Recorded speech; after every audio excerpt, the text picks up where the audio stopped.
श्री राधा कृष्णाय नमो नमः। सर्वप्रथम मैं भगवान श्री राधा गोविंद के चरण कमलों की वंदना करता हूँ। आप सभी भक्त सज्जन श्रोताजनों को भी सादर नमस्कार करता हूँ।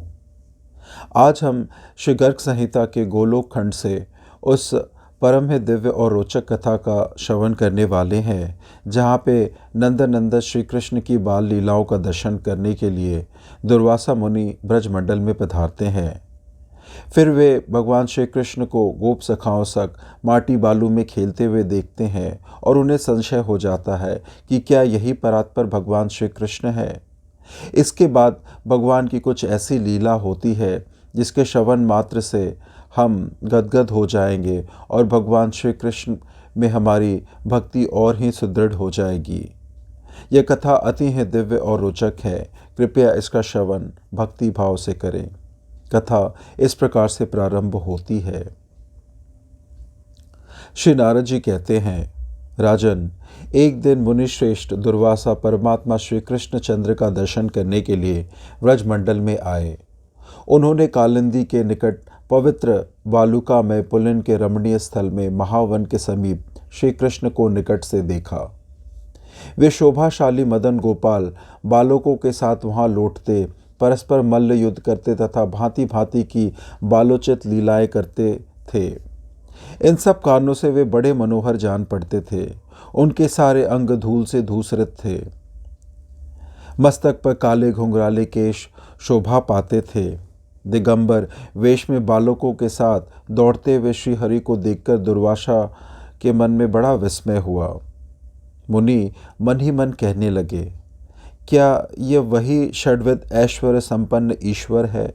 फिर यह बालकों के साथ धरती पर क्यों लौट रहा है? मेरी समझ में यह केवल नंद का पुत्र है, परात्पर श्री कृष्ण नहीं है।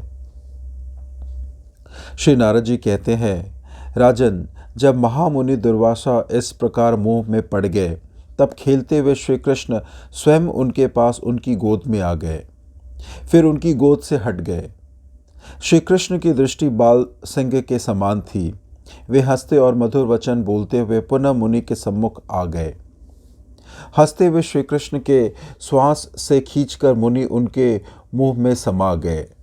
वहां जाकर उन्होंने एक विशाल लोक देखा, जिसमें अरण्य और निर्जन प्रदेश में दृष्टि गोचर हो रहे थे।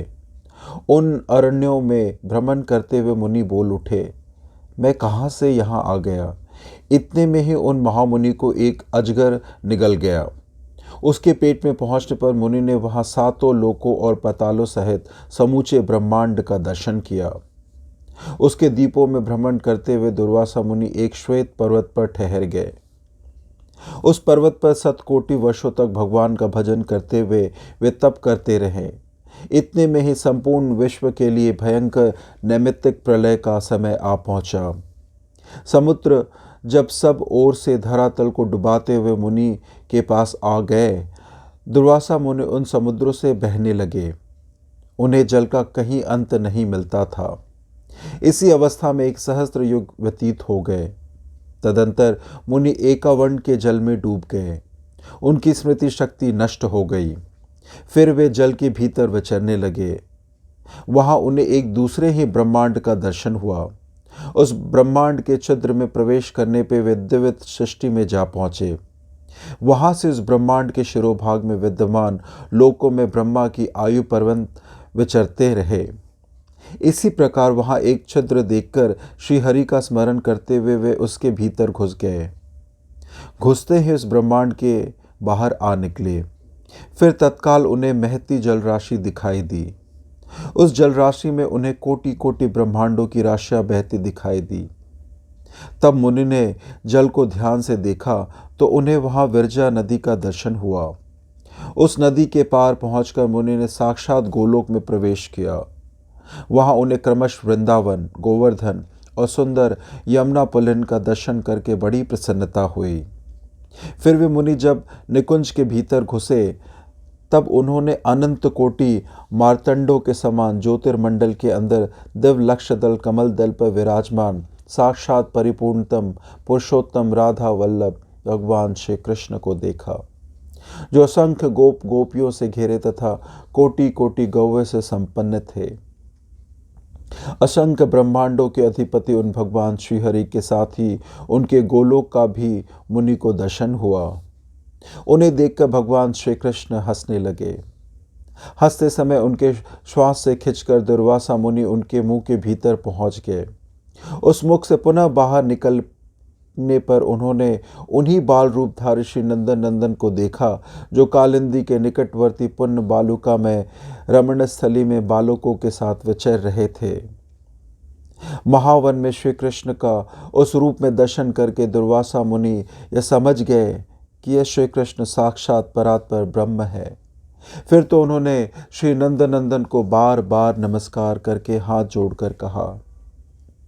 मुनि दुर्वासा बोले, जिसके नेत्र नूतन विकसित शतदल कमल के समान विशाल है, अधर बिंब फल की अरुणिमा को तिरस्कृत करने वाले हैं तथा श्री अंग सजल जलधर की श्याम मनोहर कांति को छीने लेते हैं, जिनके मुख पर मंद मुस्कान की दिव्य छटा छा रही है तथा जो सुंदर मधुर मंद गति से चल रहे हैं, उन बाल अवस्था से विलसित मनोक श्री नंदनंदन को मैं मन से प्रणाम करता हूँ।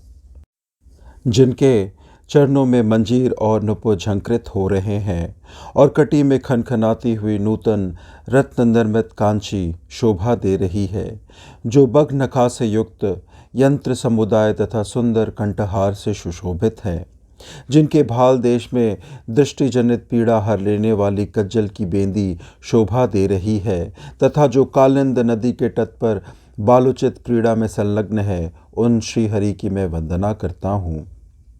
जिनके पूर्ण चंद्रोपम सुंदर मुख पर नूतन नील घन की श्याम विभा को तिरस्कृत करने वाले घुंघराले काले केश चमक रहे हैं तथा जिनका मस्तक रूपी कुमुद कुछ झुका हुआ है, उन आप नंद नंदन श्री कृष्ण तथा आपके अग्रज श्री बलराम को मेरा बारंबार नमस्कार है। श्री नारद जी कहते हैं, इस प्रकार श्री कृष्ण को प्रणाम करके मुनि शिरोमणि दुर्वासा उन्हीं का ध्यान और जप करते हुए उत्तम बद्रिकाश्रम की ओर चले गए। इस प्रकार से आज की यह उत्तम दिव्य लीला कथा यहीं संपन्न होती है। कथा श्रवण करने के लिए और अपना बहुमूल्य समय देने के लिए आपको धन्यवाद।